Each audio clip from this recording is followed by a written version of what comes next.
So yeah, I was diagnosed with arthritis when I think I started suffering with arthritis when I was probably about 7, and was officially diagnosed I think when I was about 9.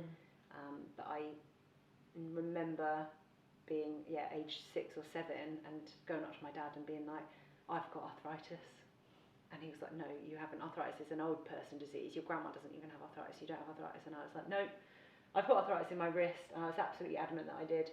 And he was convinced that I didn't. And I went to the doctor and actually they didn't even check to see if I had arthritis. They just straight away assumed that I'd been playing on my Game Boy too much and had repetitive strain injury. And it was only after going to see a specialist 2 years later that they finally diagnosed me with having psoriatic arthritis.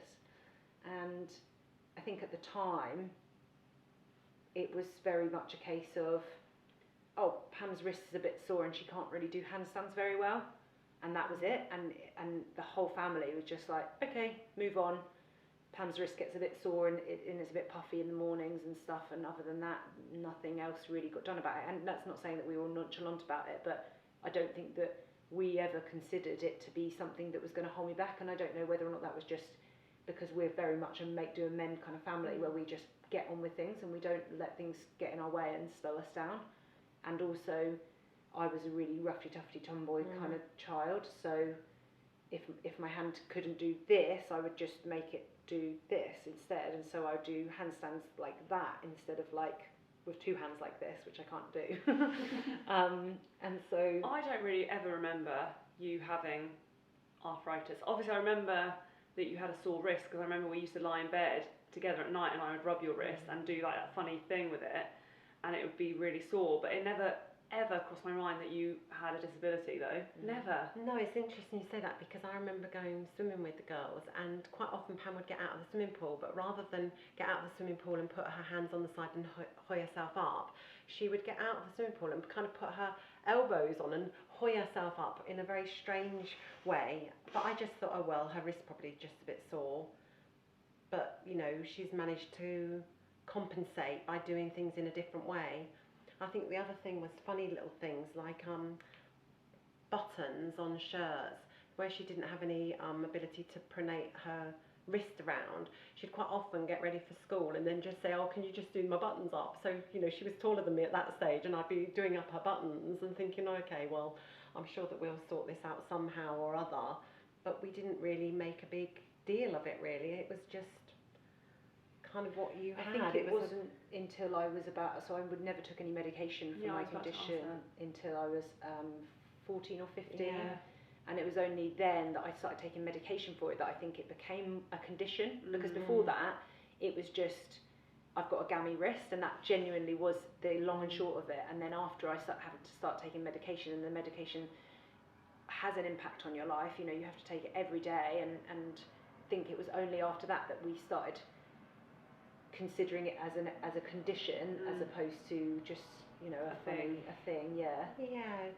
I remember funny things like seeing her school books where her handwriting was really scruffy, and I was kind of, well, you know, you need to smarten your handwriting up. And she said, yeah, but my wrist gets so sore. So we did get neat at the first few it would. Lines, and then it'd start off very neat, and then towards the end of whatever it was she was working on, her handwriting would be very messy. And I think it was little things looking back that, you know, now with hindsight, you think, well, perhaps, you know, we should have done something differently or something as well as we but were it doing. never ever stopped you from doing anything. It didn't. You still played rugby when you were... Yeah, I played. Basketball. Yeah, I mean, I did a lot of sport, but then essentially it did stop me because I wanted to join the army and go to Santos, and it stopped me from doing that. And I think that's probably why when I joined Welbeck Defence Sixth Form College, which is a sixth form college, residential sixth form college for teenagers who want to become officers in the military, and I went there at age 16 and did basic training alongside my A-levels, and then was sponsored by a regiment to go through university to then join that regiment after Sandhurst.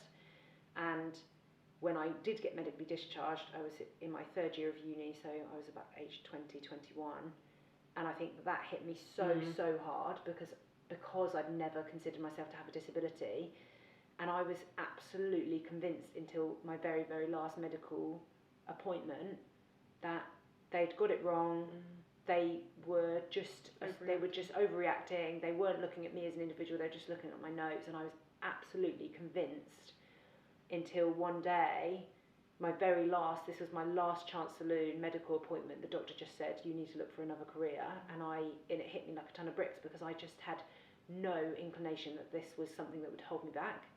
And it wasn't until then that, and it genuinely was like the rug had been swept out from underneath me, wasn't it?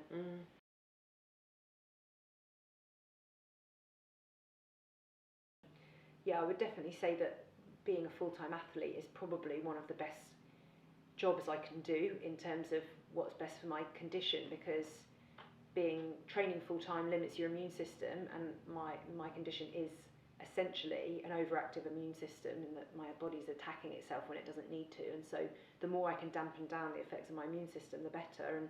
And there's so many benefits that come from people with arthritis, you know, keeping your joints moving, keeping your weight down, keeping your bones really strong, and all of the training I do right now is helping me do that.